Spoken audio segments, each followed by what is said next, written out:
Partners in a Red Wagon, a true story about friendship and loss. In the quiet hours before the sun rose over Enhot, I was already awake. I knelt on the corner where the truck dropped the bundles, cutting the twine off the stacks of papers. Hundreds of newspapers waiting to be carried. I had to carry them over to Breslau and Oberlin, but I lived in Enhot. The route felt like a mountain I had to climb every day. I pulled a rusted red wagon behind me, loaded with newspapers. The hills were steep, like on Center Street. The bags were heavy. Step by step, I kept going.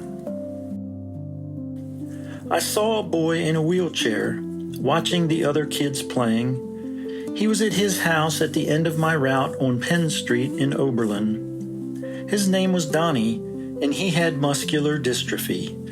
Donnie soon became the highlight of my route.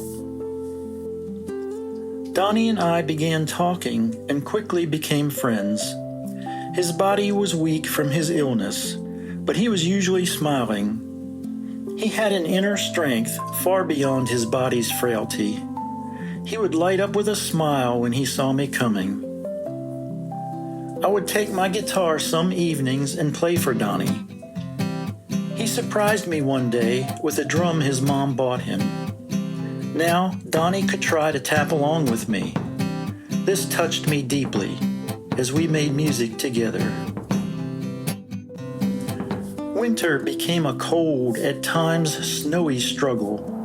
My hands were freezing, the wagon getting stuck, wet papers, the miserable weather, and the added difficulty made me want to quit. But when I thought of Donnie, his smiling despite his illness, it helped me keep going. A carrier in Enhot went on vacation for 2 weeks with his family. The company made me do his 1,000 plus customer route, plus my own. I already had most of Breslau into Oberlin, now add Enhot too. People were angry about getting their papers so late. Why's my paper so late? I'm not paying you for this. They didn't understand. It was an exhausting time for me. Good to see a smiling face again. After the brutal couple of weeks, I would push Donnie around the neighborhood. He liked for us to go to the nearby cemetery. He loved going down the hill there, faster and faster. It scared me, worrying he could topple over, but he screamed with joy. Faster! Faster! Yay! Donnie wanted to help me in some way.